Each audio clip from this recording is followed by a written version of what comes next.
हमारे फसल में जो फफूंद लगते हैं और हमारे फसल को पूरा खराब कर देते हैं, जैसे कि powder mildew, downy mildew, early blight, late blight. तो फफूंद आने के बाद दवाई छिड़काव करके दोस्तों कोई फायदा नहीं है, इसीलिए मैंने प्रतिबंधक तौर पे जो है नेटिव का छिड़काव किया। ये एक टाइम पे जो है अनेक फफूंद मारने का काम करता है। अगर आप प्रिवेंटिव करेंगे तो डेफिनेटली आपको रिजल्ट्स मिलेंगे। नमस्कार दोस्तों, आज हम अपने शिमला मिर्च के प्लॉट पे हैं। 27 जनवरी को हमने इसका प्लांटेशन किया था। लगभग अभी 1 महीने बाद ये फ्लावरिंग स्टेज पे है और इस दरमियान हमने कई सारे प्रिवेंटिव प्रतिबंधक हमने इसमें काम किए थे। पहला जो हमने ड्रेंचिंग का काम किया था, पौधे को अच्छा सपोर्ट मिले, न्यूट्रिशन मिले। दूसरा हमने खरपतवार निकालने का काम किया। तीसरा फर्टिगेशन का काम किया। चौथा जो है ज़रूरी स्प्रेइंग शेड्यूल हमने अच्छे से रखा। तो ऐसे कई सारे काम होते हैं। ये काम प्रिवेंटिव प्रतिबंधक हम सभी फार्मर्स को ऐसे काम करने चाहिए। उसके बाद दोस्तों क्या है कि हमने इसमें बायर कंपनी की नेटिव दवाई का छिड़काव किया। ये एक फफूंद नाशक है। तो फफूंद नाशक जो है प्रतिबंधक यानी कि प्रिवेंटिव तौर पे क्यों छिड़काव करना चाहिए, फफूंद नाशक का सामान्यतः इस्तेमाल कैसे किया जाता है, इसके आज हम डिटेल में जानकारी लेने वाले हैं। और दोस्तों नेटिव का छिड़काव मैंने क्यों किया, नेटिव में क्या खास है, इसकी भी जानकारी आज मैं डिटेल में बताऊँगा।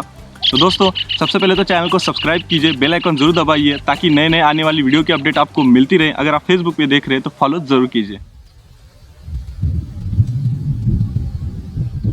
तो दोस्तों जैसे कि आपने अभी यहाँ पे देखा कि टमाटर की फसल है, इसमें फफूंद लगने की वजह से पूरी फसल बर्बाद हो चुकी है। तो ये टमाटर की फसल में फफूंद ना लगे, इसके लिए हमको प्रिवेंटिव कुछ ना कुछ करना चाहिए। तो उसके लिए हम क्या करते हैं कि फफूंद नाशक का इस्तेमाल करते हैं। तो फफूंद नाशक क्या होता है, सबसे पहले तो हम ये जानते हैं। तो देखिए हमारे फसल में जो फफूंद लगते हैं और हमारे फसल को पूरा ख़राब कर देते हैं, काफ़ी नुकसान पहुँचा देते हैं, जैसे कि powder mildew, downy mildew, early blight, late blight, ऐसे कई तरह के जो है फफूंद है। इन सभी खतरनाक फफूंद को हम खत्म करने के लिए जिस भी दवाई का इस्तेमाल करते हैं उसे हम फफूंद नाशक कहते हैं या तो फंजीसाइड कहते हैं। और दोस्तों इसमें देखिए कि 2 टाइप के फफूंद नाशक होते हैं। एक पहला जो होता है सिस्टेमिक यानी कि अंतर्प्रवाही जो कि अंदर से काम करता है, और दूसरा जो होता है कॉन्टैक्ट यानी कि स्पर्शीय जो कि बाहर से काम करता है। अगर दोस्तों हम सिस्टेमिक और कॉन्टैक्ट ये दोनों फफूंद नाशक का अगर हम सही समय पे सही से इस्तेमाल करते हैं तो हमारी फसल जो है फंगस से बच भी जाएगी और सुरक्षित भी रहेगी। तो दोस्तों अब हम बात करते हैं मैंने अपने शिमला मिर्च में जो नेटिव का छिड़काव किया है उसके बारे में। नेटिव बायर कंपनी की दवा है, ये सिस्टेमिक फफूंद नाशक है दोस्तों।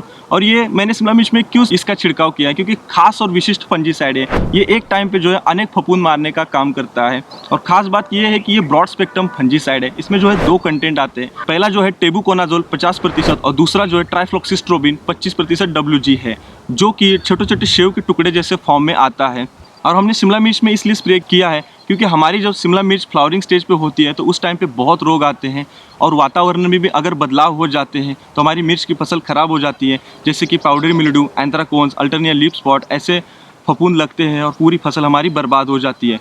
तो फफूंद आने के बाद दवाई छिड़काव करके दोस्तों कोई फ़ायदा नहीं है, इसीलिए मैंने प्रतिबंधक तौर पे जो है नेटिव का छिड़काव किया। और दोस्तों अगर आप प्रिवेंटिव करेंगे तो डेफिनेटली आपको रिजल्ट्स मिलेंगे। और इस दवाई में दोस्तों जो दवा का कॉम्बिनेशन है, पहला जो है इसमें टेबुकोनाजोल, ये जो है अंदर से काम करता है फसल के, और दूसरा जो है ये ट्राइफ्लॉक्सिस्ट्रोबिन, ये ट्रांसलैमिनर का काम करता है। अगर दोस्तों डीप में बात की जाए तो इसमें मेसोस्टिमिक एक्शन ये एक स्पेशलिटी है। जब आप नेटिव का छिड़काव करते हैं तो दोस्तों पत्ते के ऊपरी परत में एक लेयर बना लेता है, यानी कि मान लीजिए फंजीसाइड की लेयर बना लेता है। और उस पत्ते पे जब कोई भी फंगस का, फफूंद का स्पोर निर्माण होता है तो वो उसे जर्मिनेट नहीं होने देता, बढ़ने नहीं देता, वो वहीं पे मारा जाता है। तो इस तरीके से जो है मेसोस्टिमिक एक्शन लंबे समय तक आपकी फसल को फंगस से बचाए रखता है। तो इसकी वजह से दोस्तों क्या है कि आपकी फसल की आयु भी बढ़ती है, सुरक्षा भी मिलती है और उत्पादन भी बढ़ता है। दोस्तों जैसे कि आपकी कॉटन की फसल होती है, उसमें जो स्टार्ट में बॉल्स लगते हैं, जो कपास लगती है, वो लंबे समय तक हार्वेस्ट नहीं होते, तो उस कपास में फंगस लगने की अधिक संभावना होती है। अगर हम नेटिव का छिड़काव करते हैं तो वहाँ पे लंबे समय तक हम लोगों को फंगस से सुरक्षा मिलती है।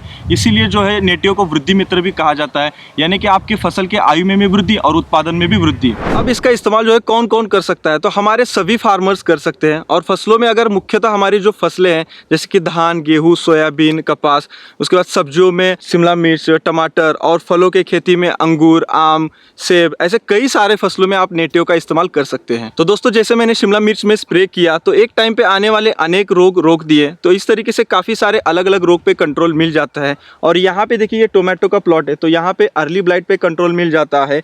धान में देखा जाए तो लीफ ब्लास्ट, शीत ब्लाइट, मक्के में लीफ ब्लाइट, ऐसे कई सारे फसलों में जो है अलग अलग रोग के कंट्रोल मिल जाते हैं। और दोस्तों आपके फसल में अगर फंगस नहीं लगेगी तो आपके फसल के पत्ते भी प्रकाश संश्लेषण यानी कि फोटोसिंथेसिस अच्छा करेंगे और आपकी फसल भी हरी भरी रहेगी और आने वाला उत्पादन भी तगड़ा आएगा और आपका मुनाफा भी अच्छा होगा। अब अगर इसके छिड़काव के लिए डोज की बात की जाए तो जो मैंने शिमला मिर्च लगाई है उसमें मैं 2 स्प्रे लेने वाला हूँ। ऑलरेडी एक स्प्रे मैंने फ्लावरिंग स्टेज पे हमारी शिमला मिर्च थी तब ले लिया है और दूसरा स्प्रे जो है तकरीबन उसके 15 दिन बाद मैं लेने वाला हूँ। और मैंने इसका जो प्रमाण लिया था तो वो 120 ग्राम प्रति एकड़ 200 लीटर पानी में डाल के स्प्रे लिया था। और जैसे कि यहाँ पे देख सकते हैं हमारे ये 200 लीटर का बैरल है, इसमें हम 200 लीटर पानी हमने भर दिया था और 120 ग्राम दवा डाल के उसको पूरी तरीके से घोल के हमारा जो HTP है उसके द्वारा हमने पूरे प्लॉट में स्प्रे किया। अगर आपके पास HTP नहीं है, पीट वाले पंप से लेके उसमें दवा भर के भी आप दवाई का छिड़काव कर सकते हैं। आप भी आपके फसल के अनुसार प्रमाण देख के छिड़काव ले सकते हैं। और सबसे अहम बात है कि आपको जो भी है प्रिवेंटिव कीजिएगा, तभी जाके आपको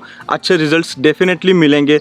आप अगर रोग आने के बाद छिड़काव लेते हैं तो वहाँ पे कोई फ़ायदा नहीं है, क्योंकि फसल जो है ख़राब होने में शुरुआत हो गई होती है। तो जो भी कीजिएगा प्रिवेंटिव कीजिएगा, प्रतिबंधक ही कीजिए। और डोज के प्रमाण अलग अलग फसल के अनुसार कंपनी ने रिकमेंड किए हैं, वो जानकारी लेके आप स्प्रे उस तरीके से कर सकते हैं। और दोस्तों, जहाँ से आप दवाई खरीद रहे हैं वहाँ से आपके फसल के अनुसार डोज का प्रमाण पूछ के छिड़काव आप कर सकते हैं। और अगर खरीदने की बात है तो आपके पास के कृषि स्टोर से जो है आसानी से आप इसको खरीद सकते हैं। और अगर आपको इसकी अधिक जानकारी चाहिए तो कंपनी के toll free number, social media handles, website मैं डिस्क्रिप्शन में नीचे डाल दे रहा हूं, आप वहां से जानकारी अधिक ले सकते हैं। और दोस्तों, आपको आज का वीडियो कैसे लगा ये कमेंट में जरूर बताइए। इस वीडियो को ज़्यादा से ज़्यादा शेयर कीजिए, लाइक कीजिए, चैनल को सब्सक्राइब कीजिए, फॉलो कीजिएगा। धन्यवाद।